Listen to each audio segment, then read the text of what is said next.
Heavenly Father, we thank you that you're a wonderful God. We worship you, we honor you, and we stand in awe of you.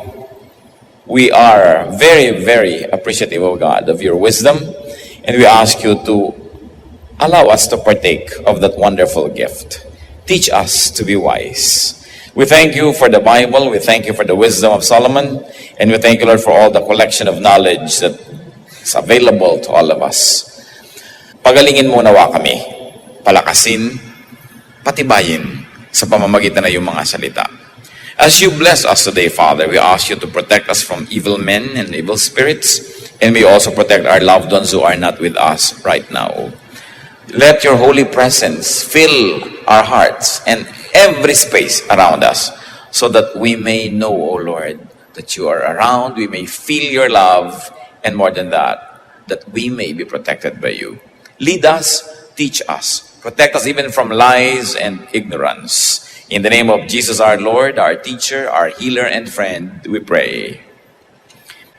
So Ecclesiastes 10 is full of wisdom. And verse 1 says, as dead flies give perfume a bad smell, so a little folly outweighs wisdom and honor.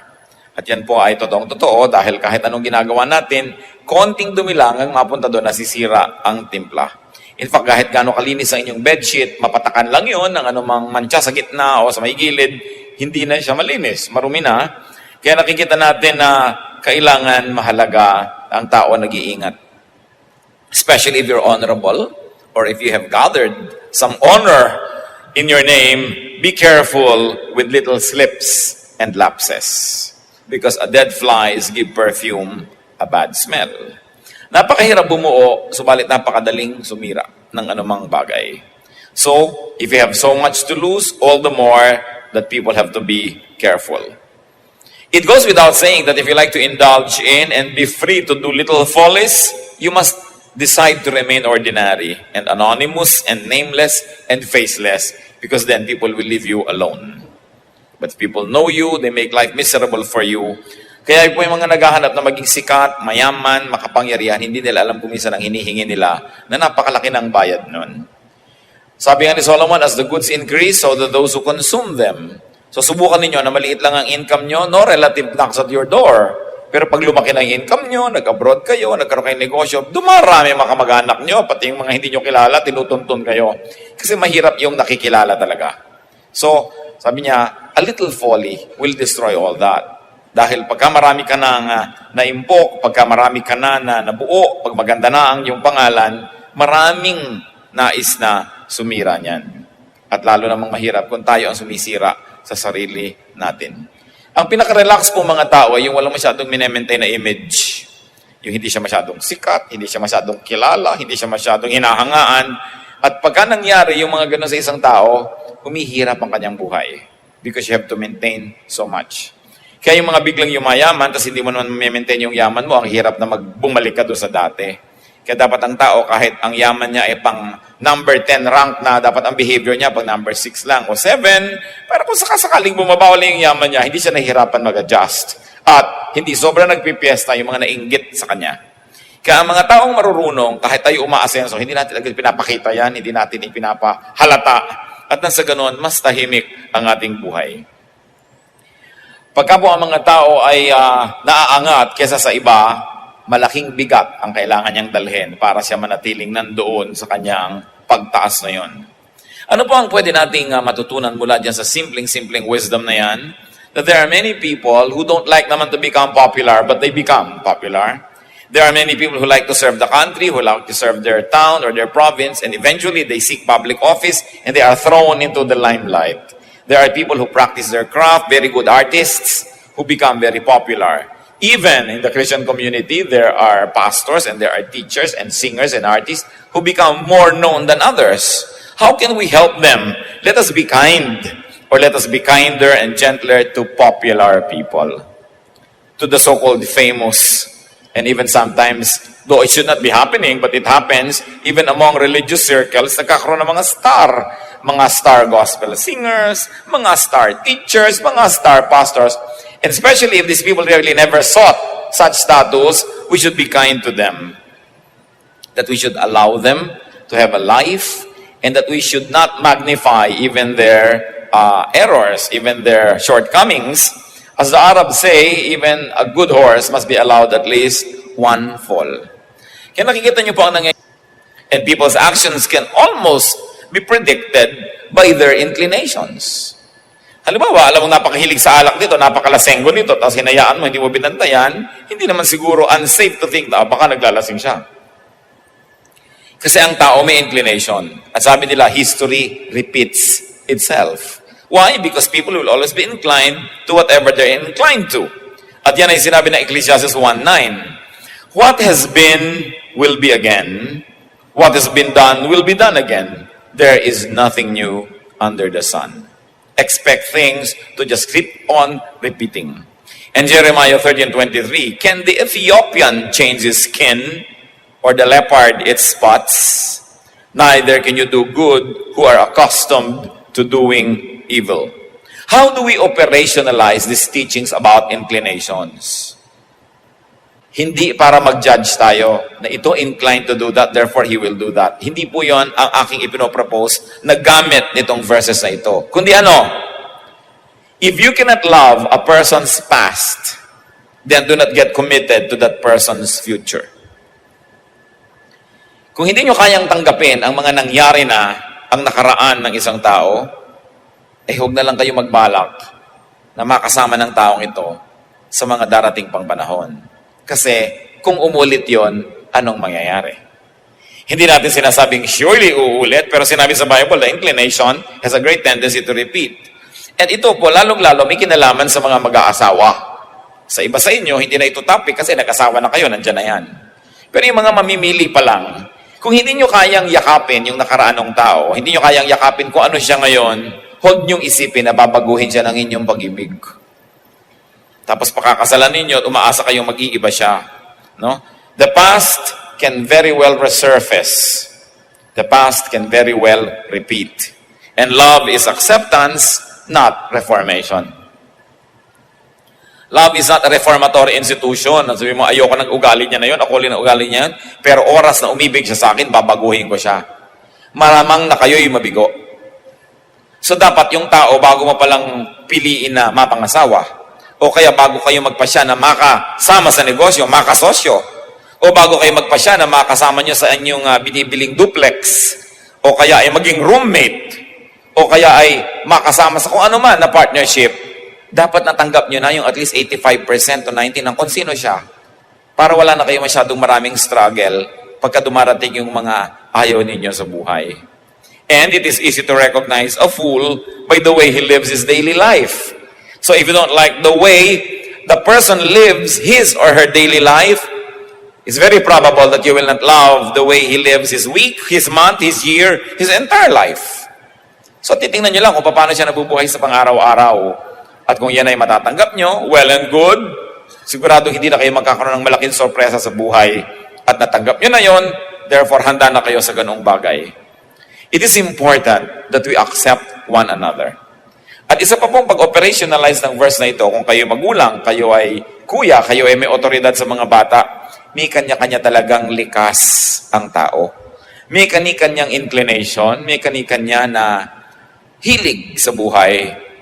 Marapat tayo mga nagmamahal, ang gawin natin, suportahan natin sila na yung hilig nila ay mapuntahan nila, magawa nila sa pinakamakadiyos na paraan, at hindi pilitin natin sila na mag-iba ng gagawin dahil tayo yung may kapangyarihan, tayo yung may pera, tayo ang masusunod.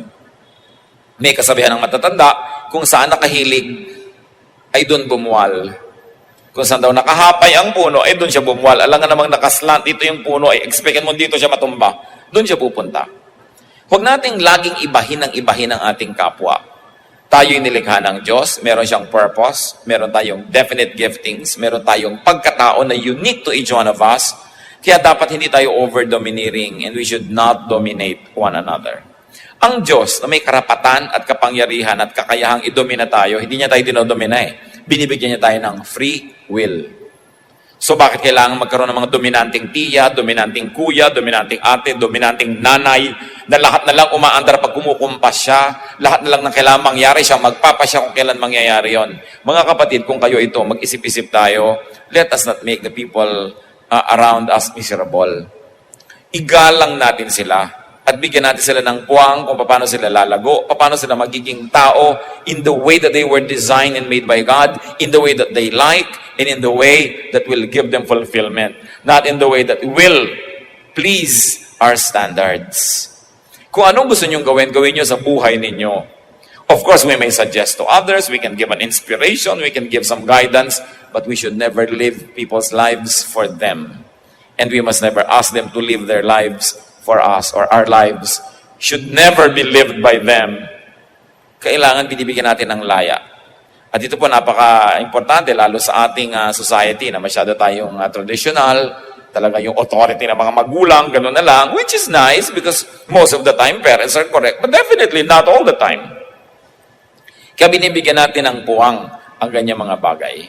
Alam nyo, nagtataka ang maraming tao kung bakit ang Panginoong Jesus, nung may tinawag siya na isang gusto niya maging alagad, sabi niya, follow me.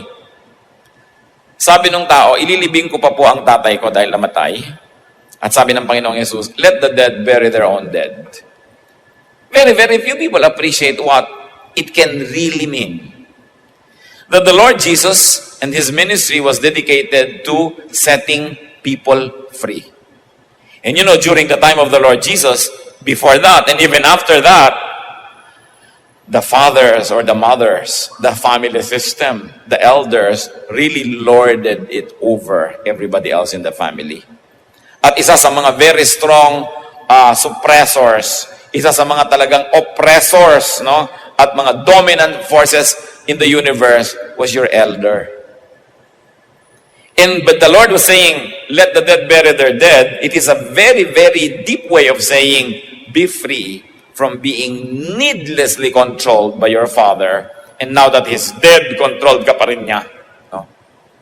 Binibigyan niya ng laya ang tao na gawin ang dapat niyang gawin kahit pa nga ang ibig sabihin na hindi niya maililibing ang tatay niya.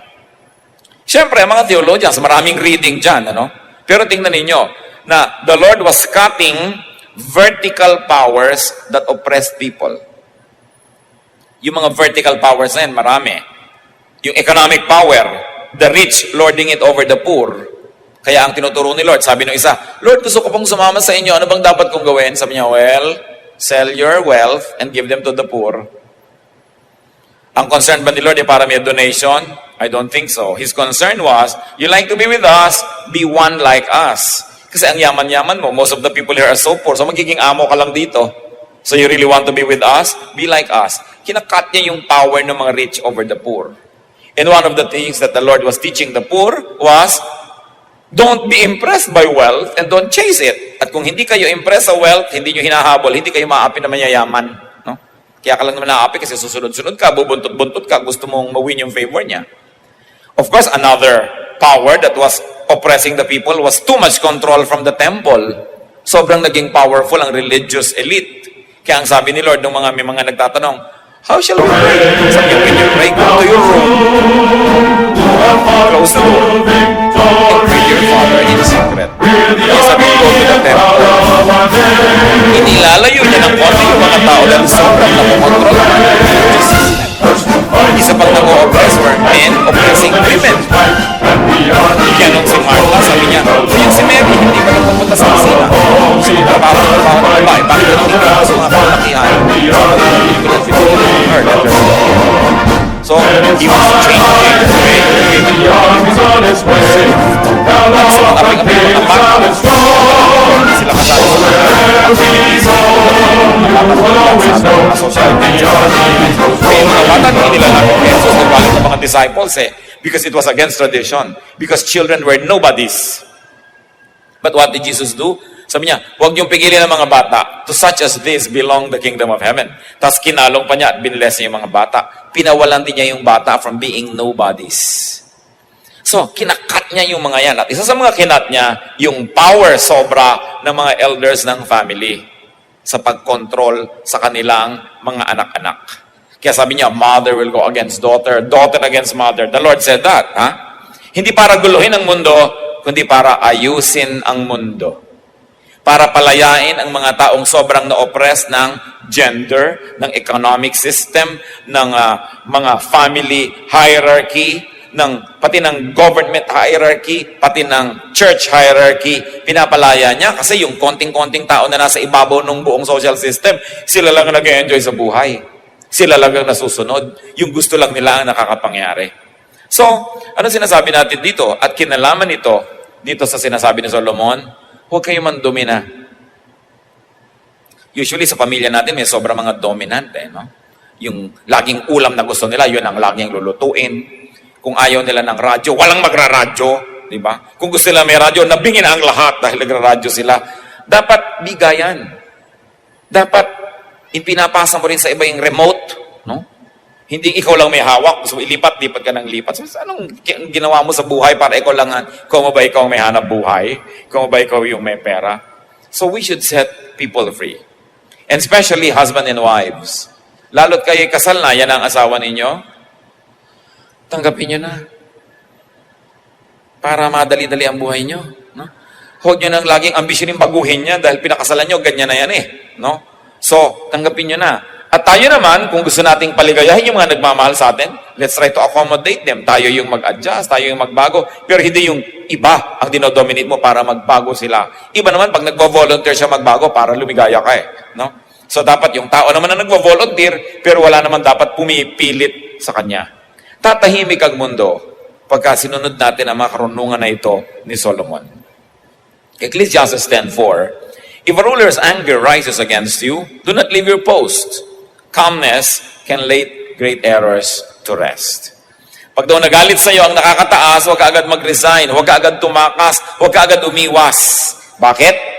Yung mga tao po na matataas ang posisyon, liban na lang napakalaking pakikipagsapalaran kaya lang sila nandun, usually magagaling yan. Magaling ka para ka maging leader. At kung di ka magaling, mawawala ka rin dyan. So kung leader ka ng matagal, magaling ka nga. So it takes galing to become a leader and takes a lot of galing to remain one for a considerable length of time. So if you have a leader, if there's somebody powerful and has been there for quite a time, asahan nyo magaling yon. So kung nagalit sa inyo, nagkamali kayo, huwag kayo agad matakot. Sabi nito si Solomon, when facing a powerful person's anger, do not distance yourself needlessly. Do not abandon your duty. Do not resign immediately. Why? Because calmness can lay great errors to rest. Yung mahuhusay na tao, bigyan mo lang yan ng konting panahon, makapag-isip-isip. Huwag mong i-provoke na lalong magalit. Huwag mong pilitin na gumawa ng mga drastic measures. Makakapag-isip din yan. At makikita rin niya ang iyong posisyon. Mauunawaan ka rin yan. At kung sakaling meron ka rin talagang mali, mapapatawad ka rin yan. Lalo't pag tinignan niya yung batting average. Kadalasan kasi, karamihan naman sa ating mga kapwa-tao, hindi nakakaranas na magkaroon talaga ng mapakataas na posisyon, so hindi nila alam kung paano umaandar ang utak ng isang taong mataas ang posisyon. Na as much as possible, ayaw naman niya na masacrifice ang maraming tao, lalo't mahusay ka. So sabi ni Solomon, huwag kang agad-agad nalalayo. Hayaan mo siya mag-isip at huwag mo siyang piliting magalit pa lalo. Rulers are usually wise, so all they need is time to understand. So do not be quick with your actions. At kung kayo naman yung ruler, ang paalala dyan, rulers, do not be impulsive. Restrain your power. Ang lahat po ng ibinibigay sa atin ng Diyos sa kapangyarihan at impluensya, ibinigay upang maging tulad tayo ng Diyos. Kaya tayo pinahiram ng kapangyarihan ng Diyos ay upang maging tulad tayo ng Diyos. Ibig sabihin, kupkupin, mahalin, tulungan, tangkilikin ang ating kapwa. Ang kapangyarihan ay hindi dapat ginagamit para sa sarili lamang at lalong hindi ginagamit para lang bigyan ng kasiyahan yung ating vindictive nature, yung ating mga impulses. Kaya mas makapangyarihan ang tao, mas kailangan marami siyang panahon ng pag-iisip, pagbubulay-bulay, at nang sa ganon, hindi niya magamit sa mali ang ipinahihiram ng Diyos na kapangyarihan. Verses 5 to 7, as you can see, the topics keep changing kasi collection ito ng wisdom. At ang challenge sa ating lahat, habang nadidinig natin ito, gumawa na kayo mga kapatid ng application sa inyo-inyo mga buhay. Sabi niyo, ito ba'y para sa akin? Sabi, ay, hindi relevant. O sige, baka yung next verse sa akin. Kasi hindi lang to relevant ngayon, pero tatandaan ko dahil baka next year, biglang kailangan ko pala ito. Itatago ko na sa aking memory. 5 to 7, there is an evil I have seen under the sun, the sort of evil that arises from a ruler. Fools are put in many high positions, while the rich occupy the low ones. I have seen slaves on horseback, while princes go on foot like slaves. Sabi ni Solomon na napakarami na niyang naobserbahan ng mga kaharian, mga pamahalaan. Sabi ganoon, meron pang isang uri ng kasamaan na tanging yung mga makapangyarihan lang ang pwedeng magpromotor. Sabi ganoon, there is an evil that can come from rulers, and this is favoritism. Giving high positions to unqualified people and giving low positions to qualified people. Pag sinabi niya ditong rich, ibig sabihin niya educated, trained. Kasi nung araw sila yung rich, ibig sabihin trained ka, educated, qualified. Pero sabi niya, may mga ruler ang pinipili nila, mga mangmang, hindi naman marunong mag-rule dahil ang kamag-anak nila, dahil kaibigan nila, dahil natutuwa sila. Hindi ganon. Dahil ang pamamahala ay galing sa Diyos. At napakaganda sa Tagalog, pamahalaan, which many people believe to root from pamamahala, which roots from bahala, which actually roots from bathala. So kung ikaw ay namamahala, ay ikaw ay nagiging parang munting bathala. Ibig sabihin, ginagawa mo ang mga responsibilidad, tungkulin at prerogatives ng may kapal. Ibig sabihin, tulad ni bathala, dapat maibigin ka rin, natulungin at hindi mo ginagamit ang iyong lakas para lang sa iyong sarili. So tayo man, ano man po ang ating posisyon mga kapatid, sa opisina, sa community, sa pamilya, kahit saan, sa church, sa gobyerno, ang lakas na hawak natin ay ipinahihiram ng Diyos para tayo mamathala, para tayo mamahala, para ibigay natin sa mga mahina, sa nangangailangan. At hindi yung favoritism. Napakalakas na sumira ng moral ng mga manggagawa yung may favoritism. Yung bulag na bulag ka sa mga pagkakamali ng yung mga paborito.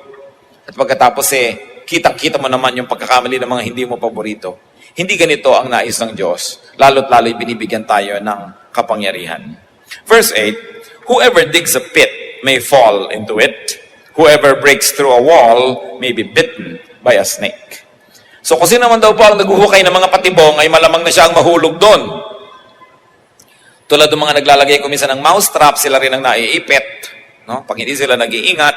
At sabi yun daw, kumakalkal at kumukot-kot ng mga pader para sirain yung pader at makapagnakaw ka, ay malamang na matuklaw ka ng ahas. Sa Israel po, ang mga pader ay hindi tulad ng mga hollow blocks natin. Usually, yan yung mga bato-batong pinagtabi-tabi lang, nirip-rap, no? Sinalansan lang yung mga bato at patong-patong lang yan, pinagdikit-dikit lang yan ng mga putik-putik, kaya ang daling kut-kutin para sirain mo ang isang pader at pumasok ka sa bakuran ng may bakuran. Kaya lang, kung nadadalian kang kut-kutin yun, nadadalian din yung ahas. Kaya kadalasan, yung mga pader, may mga nakatirang ahas sa loob. Kaya yung mga mahilig magkut-kut na mga ganyan, para gumawa ng masama, natutuklaw sila ng ahas. At napaka-obvious naman siguro ng application nun sa ating buhay. Yung mga nagbabalak ng masama laban sa kapwa, kadalasan, sila ang binabagsakan ng mga masasama nilang hangarin. Whoever does wrong may suffer the consequence. Don't ever think that you do wrong and you'll be free from the consequence. There will always be a consequence. Lahat ng bagay operates on cause and effect. At pag may cause ka, may effect na kasunod yun. At kung tayo naman po ngayon ay nakakaranas ng effect, dapat mong hukayin kung ano yung cause. If you want to stop these effects, then you've got to stop the cause. Kaya kailangan nakikita natin yung relationship ng cause and effect. And usually, evil begets evil. What you plant is what you harvest. Verse 9, Ecclesiastes 10, whoever quarries stones may be injured by them. Whoever split logs may be endangered by them. This time, the trouble, the difficulty can come from a seemingly innocent, even a productive endeavor. Kung yung dati natutuka ka ng ahas sa pagkutkot mo ng mga pader at nahuhulog ka sa mga hinukay mo mga bitag dahil may masama kang ginawa, pwede rin daw na may ginagawa kang di naman masama. Tulad na nagkukwari ka, nag-uuka ka ng mga bato para gawin mo na bahagi ng isang gusali. Okay, nagsisiba ka ng kahoy, pwede ka naman na mahiwa, pwede kang mataga. Yan daw ang buhay. Every activity entails risk. Kasama yan sa buhay. Kaya pag sabi, ay huwag kang mamuhunan, baka ka malugi. Siyempre, may nalulugi, may hindi nalulugi. At kung ikay nalugi, hindi naman ibig sabihin, lagi kang malulugi. Kaya ang sabi nila, ang lagi nalang quitter, hindi yan kahit kailan makakaranas na maging winner. Pero may risk. Every time you do something, there is a risk. Lalabas ka lang ng bahay para pumasok sa school, ang daming risk. Pupunta ka sa office, ang daming risk. Kaya, kailangan natin ang blessing ng Diyos at maraming pag-iingat. Doing good can also bring about unwanted damage. So be very careful even in doing good. Hindi tayo nakakatiyak mga kapatid na pag gumagawa tayo ng mabuti, hindi na nga tayo makakaranas ng mga di magagandang bagay. So may mga nagpapautang na nasusuba, no? May mga tumutulong na napapahamak, nasisipa. Huwag na daw magulat pag nangyari ito. Huwag na magtakat, huwag na magreklamo dahil ganyan talaga ang buhay. At yan ay isa sa mga observations ni Solomon.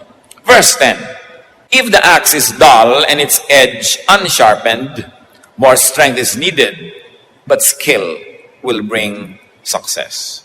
Anong metaphor ang pinapakita sa atin? Isang tao nagsisibak ng kahoy na gumagamit ng palakol. Sabi nga nun, pagka ang palakol mo ay mapurol at hindi matalas ang kanyang talim, mas kailangan, mas malakas ang hampas mo, mas malakas ang pagtama mo sa kahoy para ito tumalab.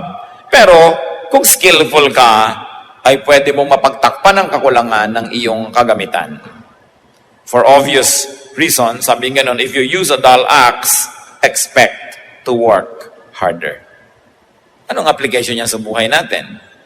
Kung kayo mamimili ng empleyado, mamimili ng kasama sa buhay, mamimili ng kapartner, at ang napili nyo, alam niya namang mapurol, mag-expect na kayo that you have to work harder. Halimbawa, kadalagan yung tao, umiibig kayo sa isang lalaking umupo-upo lang, alam mong pagkatamad-tamad at nakahuyaya lang, nakahalos tumihaya na lang ng tumihaya, nakaupo lang hindi mo alam kung nakahiga o nakaupo. Yan daw ang mga palatandaan ng mga batugan. Siguro, once in a while may exemption. Pero ang lola ko, pag may naliligaw sa mga kapatid ko o mga pinsa ko, na ganun umupo, naku anak, lumayo ka sa lalaking yan. Yan agad na sasabihin. Sa pag-upo lang yung nakikilala mo ang tao. Alam niyo, mga matatanda sa experience, marunong na yan na tumingin. Well, kung in love ka pa rin, expect to work harder. No? Dahil sabi, dalyang napili mo So tayo man mga kapatid, kung meron kayong, nagtataka ako, may mga kusina, 4, 5 ng ganyan bago maputol yung talong, hindi mo lang ihasa yung mga kutsilyo nila. No? May mga gripong halos wala nang lumalabas, hindi man lang nila tanggalin yung mga bara. Kontento na silang mahirapan. Samantalang pwede naman nilang ayusin ang kanilang environment. At may mga nagkukulambo na ang baba ng tali, natititaas-taasan para hindi nakadikit sa iyong pagmumuka. May mga kawali na lagi ka nalang napapaso, hindi lagyan ng tangkay na kahoy.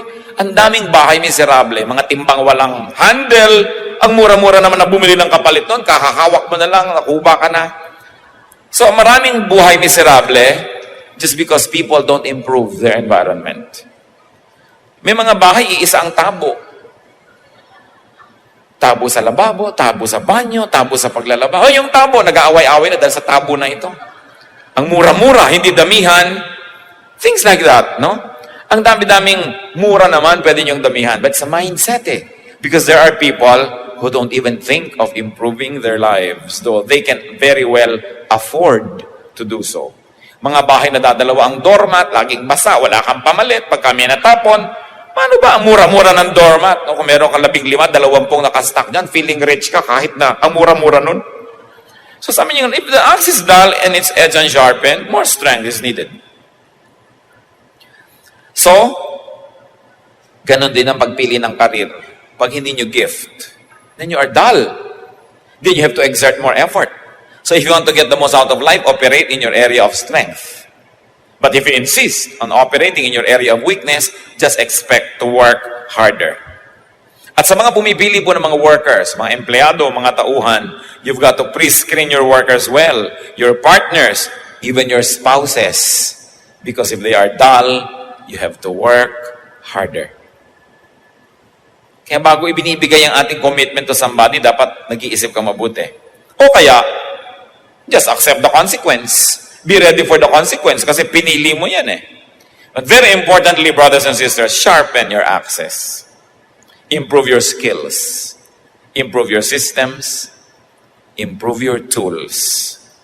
Marami pa nga kahit naman sa mga churches, sa mga opisina, sa mga kung saan-saan, yung mic na laging yuko-yuko, susunod ka dahil yuko-yuko yung mic, susunod ka, hindi palitan yun, ano? I mean, kung noon lang nangyari, di bali, pero 2-3 linggo, paulit-ulit, hindi man lang pinapalitan, yun na lang nang yun, eh may kasalanan na ang tao doon. Kailangan tinitin mo, pwede yung improve dito sa buhay na ito. Marami mga bahay, hindi wala man lang pako sa dingding, wala mga sabitan sa likod ng mga pinto ng banyo, hindi mo malaman kung saan mo isasabit ang tuwalya, saan mo isasabit ang mga damit. Ang miserable, konting pako lang o konting mga screw will solve the problem. Meron pa ako nakikita ng namamalansya, nakasaksak yung ilaw doon sa ilaw na gagalaw-galaw. Lahat ng gumagalaw, lahat ng anino, bakit nahilo na lahat ng tao? Ba't hindi paghiwalayan ang outlet ng plancha at ng ilaw na ito? No? May mga ilaw na andidilim, hindi liwaliwanagan ng konti. May mga baitang ng hakbang na ubod ng tataas. No? Sakang-sakang ka na sa pagakyat. Why? Have these needless sufferings in your life. No? Simpleng-simple lang yan. Improve your life. Why? You live only once on this earth. Kahit kapag may eternal life, you live only once on this earth. So you've got to maximize all the benefits, all the enjoyment, and all the prerogatives that God has given us. Ecclesiastes 10:11. If a snake bites before it is charmed, there is no profit for the charmer. Ang pinag-uusapan ng mga asa pinaaamo at para sabi kung hindi mo napaamo bago tumuklaw, bali wala ang pagpapaamo mo dahil natuklaw ka na. So mahalaga yung kumikilos agad. What is the lesson, brothers and sisters? Act in a timely manner. Dapat kikilos tayo before the problem happens. Kung kayo'y makakalimutin, at usually makakalimutin naman, paulit-ulit sila lang lagi ang may nalilimutan, don't rely on your memory. Sa inyo, ay dadaling ko yung bag na yan, pag alis ko, huwag nyo nang intayin yung pag-alis nyo, ilagay nyo na sa pinto na matatapakan nyo talaga, paglabas nyo talaga, para huwag nyong malimutan. Ipupwesto nyo where you will not forget it, kung kayo forgetful. In other words, gagawa ka ng paraan naman para hindi pa ulit-ulit na lang yung problema mo, pa ulit-ulit na lang yung mga mali. No? Kailangan mauna ka sa problema. At alam nyo, ang mga napakahalaga na mauna tayo kumisan, yung sa salita. Kasi kumisan merong dapat sinabi ka na agad, hindi mo pa sinabi. No? May nangyari tuloy. Ngayon sinasabi mo, hindi ka na pinaniniwalaan kasi after the event na yung pagsasabi mo ng isang bagay. Sinabi mo sa asawa mo na halimbawa, binigay ko kasi ang mga savings natin sa nanay ko, no? Kailangan sabihin mo yun bago niya malaman. Kesa nalaman na, tsaka sasabihin ko nga sa iyo, honey, nalaman na niya sa iba, no?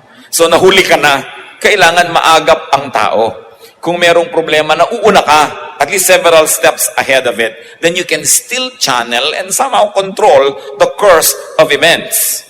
Hindi yung isa ka na lamang na walang magawa, na biktima ng pagkakataon. And it's important to be quick. Yung mga taong tutulog-tulog, yung mga taong mga kabagal-bagal, naku, walang mangyayari dyan. Mano nyo ba i-define ang lalaki? No, mga sisters, how do you define a guy? Kung sabi mo, lalaking lalaki to, itong gusto ko mapangasawa. Yung bang umaalon-alon ng mga muscle? Aba, kung ikaw magtatrabaho para pakainin ng 100 ng nilagang itlog araw-araw yan, hayaan mo nang walang muscle. Diba? Yung malaki pa ang boses, yung mga balbas-balbas na ganyan, no? Na pinantal-patal ka na pag napadikit siya sa'yo. Una, ang lalaki dapat may desisyon. Yan ang isang kahulugan ng lalaki. May desisyon agad yan. Pag may nangyayari, alam niya agad ang gagawin niya. May desisyon siya. Kahit mukha siyang butike, lalaki yan. No? Pero yung laki-laki ng katawan, tapos, Mami, anong gagawin natin, Mami? Alam mo, Bonjing, halika dito. No? Baliwala. No? So may desisyon. Napakahalaga nun. Responsable. Yan, ibig sabihin ng lalaki, responsable. May mga lalaki na ni isang pako, walang nailulubog sa dingding nila, wala nang pagsabitan yung asawa nila ng bra pag hinubad. Wala man lang sabitan yung bahay nila, tumutulo na yung bubong, ang hagdan, giba-giba, ang mga pinto nila. Wala man lang skill. No?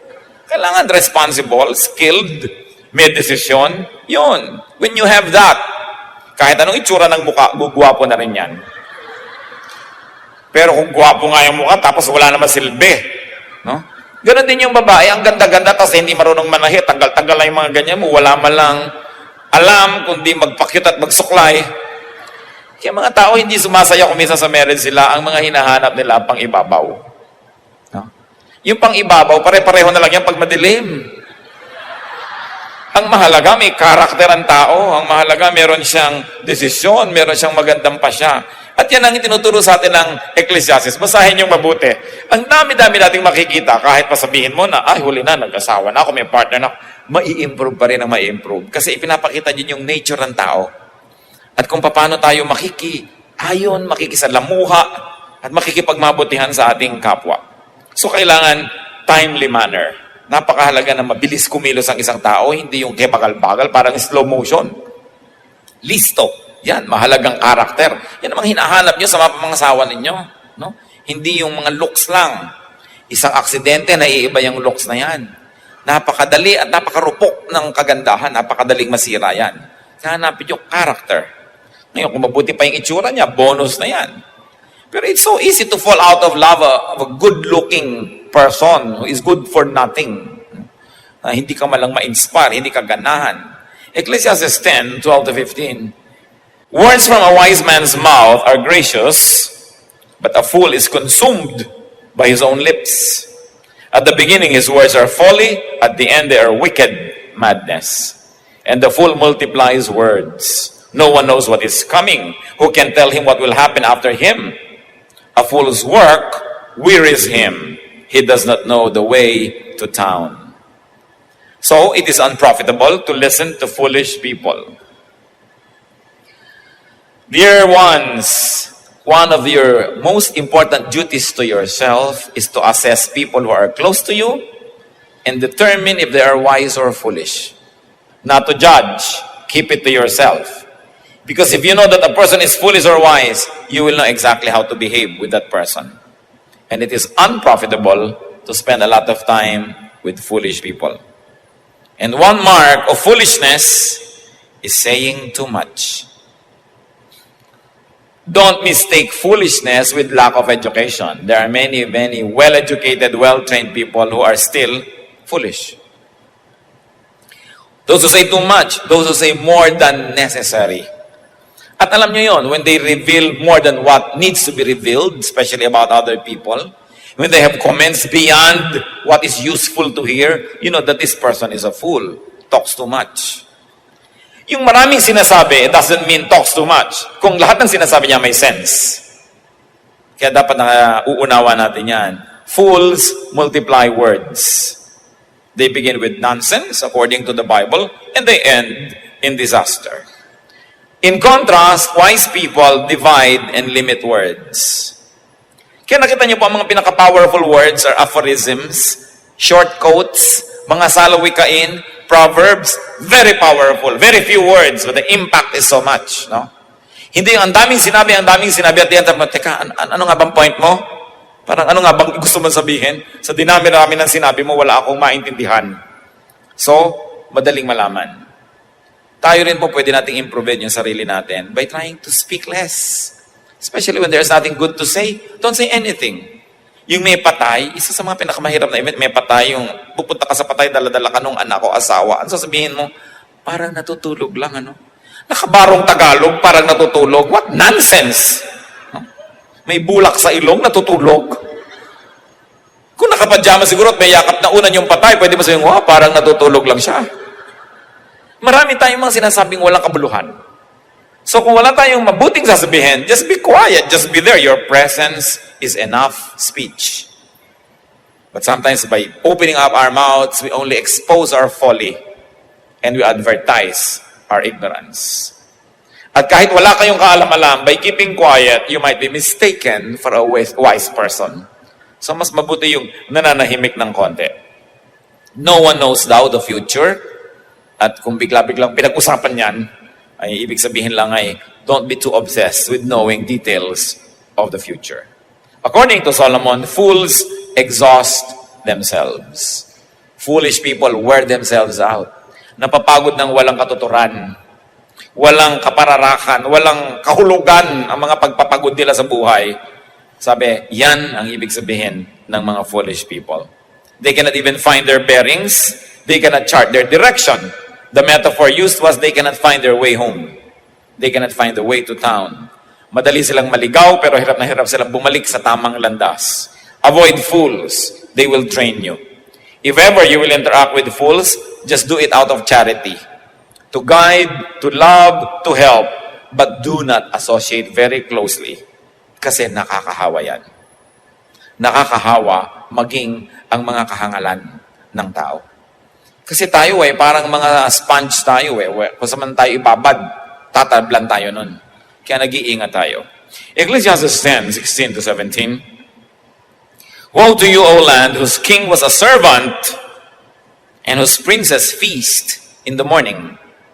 Blessed are you, O land, whose king is of noble birth, and whose princes eat at the proper time, for strength and not for drunkenness. Now it goes to leadership, it goes to governance. Sabi ni Solomon, people are headed for disaster when their leader is not of noble birth, which really means not of noble character. Kawawa naman daw ang isang bayan na ang pinuno ay hindi marangal. Hindi mataas ang antas ng pagkatao. Sapagkat gagamitin lang niya ng pahiram na kapangyarihan para sa sarili at para sa mga paborito.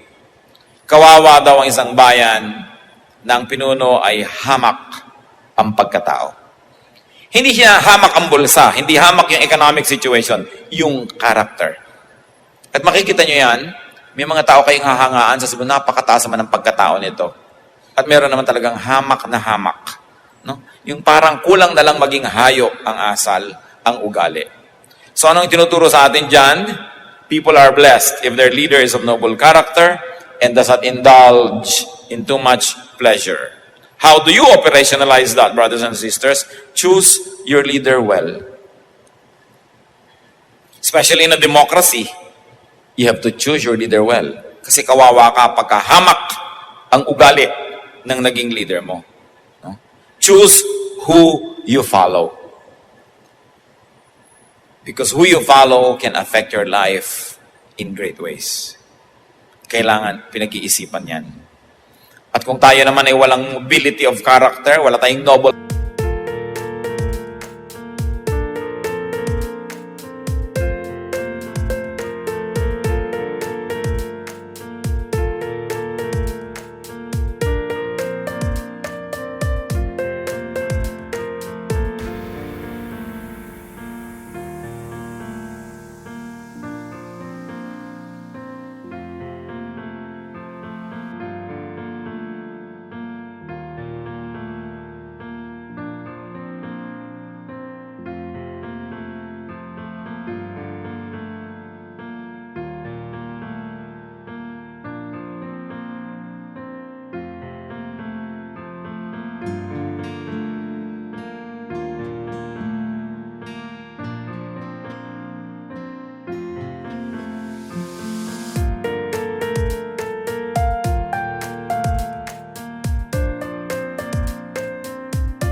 And I'm sure a lot of children know how it is to be frustrated to have lazy parents. At sa ating bansa, mas marami yung tamad na tatay kaysa tamad na nanay. Although may tamad ding mga nanay, no? Pero napakahirap niya pag may mga tatamad-tamad sa buhay. Isang napakalaking parusa sa mga nagmamahal sa inyo. Mga kapatid, kung tayo nasa pagsabihang tamad o napapansin natin may katamaran tayo, magbago. Kasi may natitira pang buhay, alangan namang yung natitira, pahirapin mo pa rin. Kailangan improve na yan. In Ecclesiastes 10:19, a feast is made for laughter, and wine makes life merry. But money is the answer for everything. Nakita nyo? Yung mga Kristiyano, parang akala mo napakasama ng pera. Sabi ni Solomon, money is the answer for everything. At alam nyo, totoo yan. Di ba? Celebrations make people happy. Yun ang unang part nito. A feast is made for laughter. So, what is the application? Celebrate more. Celebrate events and occasions, anniversaries and birthdays. You don't need to be excessively extravagant, but celebrate so that you will have more punctuation marks of happiness in your life. Kasi pag may mga okasyon, they become like punctuation marks. Sumasaya tayo at nakakapagpasaya tayo ng ating kapwa. Make room for a life filled with more laughter, with more happiness, with a lot of get-together. Yung mga bahay nyo lang, mga kapatid, sa simpleng-simpleng pagpipinta at sa tamang mga kulay ng ipipinta, you will add so much cheer to your life. Pagpasok ba ng bahay niyo, ubod ng dilim? Di ba? Dapat gawa ng paraan, paliwanagin naman yung mga kulay, yung pintura, laki-lakihan ang mga bintana, palitan ng mga ilaw para maligaya, masaya. No? Ano pong isa sa mga definition ng isang ideal woman sa Proverbs 31? Her light does not go out at night. Ibig sabihin, pinahahalagahan sa kultura ng Israel na may ilaw, na maliwanag. No? So, let light come into your house, let your house be cheerful, at kayo mga sinasabi ng mga modern art ng mga monochromatic, puro brown lang, puro ganito lang. Lagyan nyo ng mga yellow, mga pink, mga blue, para masaya. Hayaan nyo ng baduy. Yung iba naman kasi, pilit na may mga artistic pretenses, no? Pero hindi naman yun ang totoong taste nila. So kung ano yung nagpapaligaya sa inyo, sabitan nyo mga kalendaryo, mga diploma, sumasaya ba? At huwag ka magsalita ng masasama sa kanila dahil baka isang ibon ang maghatid sa kanilang tainga ng iyong mga iniisip o sinasabi. What does Ecclesiastes teach us? Do not think negatively of people who have power over you. Do not talk negatively about people who have power over you. Bakit po? Magandang isipin eh. Bakit huwag daw pag-isipan ng kung ano-anong mga masasamang mga thoughts, no? Ang mga may kapangyarihan. Kasi, una, may kapangyarihan yon, wala ka naman magagawa para takasan yon. Kung employer mo yon, makikipagkita ka rin sa kanya lagi. Kung manager mo yon o superior mo, lagi ka rin magre-report sa kanya. Ano ngayon ang itutulong sa iyo na sa loob mo, sa iyong kaloob-looban, negative ang iniisip mo sa kanya, mahahati ang iyong loob. On the surface, nag-good morning ka, pero sa iyong kalooban, gusto mo siyang itulak. Ikaw, kapatid, ang magkakasakit, hindi siya.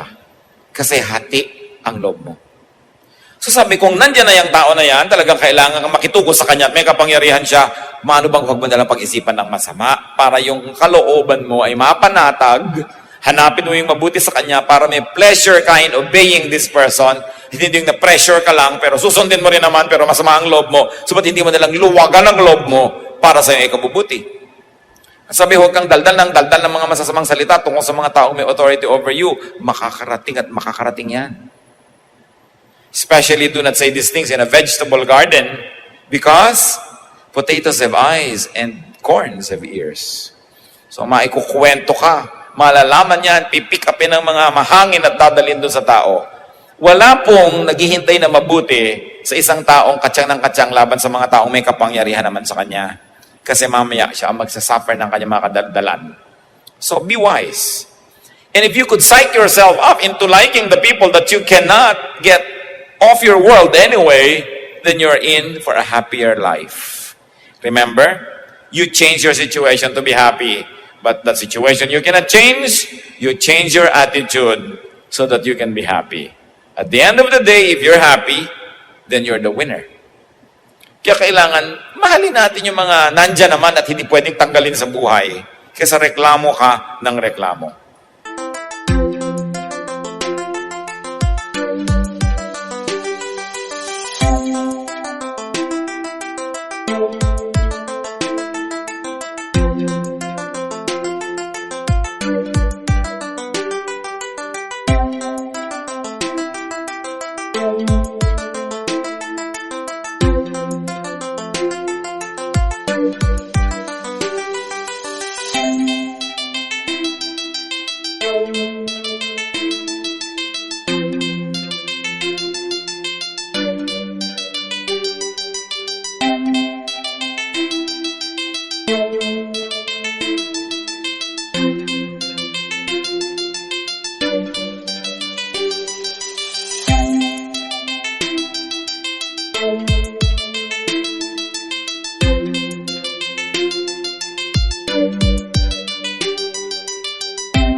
And really know. No? How can a finite mind totally comprehend an infinity? No? So may mga bagay na hindi talaga tayo mauunawa, pero may mga bagay na kayang-kaya nating unawain. Like, how to tell a lazy person from that who is not lazy, how to improve one's character, how to improve family life. Aming Diyos, nagpapasalamat kami dahil marami kayong mga practical wisdom na maaaring maging kapakipakinabang sa amin. At itong dalangin namin, Panginoon, tuwing binubuksan namin ang Biblia, tuwing kami umaawit, sumasamba, tuwing kami nakikinig ng mga pangaral, na meron kaming mapala na agad-agad magagamit namin sa aming buhay. Na agad-agad ay magiging kasangkapan mo para ipadama mo sa amin ang iyong pag-ibig at ang buhay namin mas umayos, mas gumanda, mas maging payapa. Turuan mo kami na humanap, Lord, ng mga practical application sa mga narinig namin ngayon.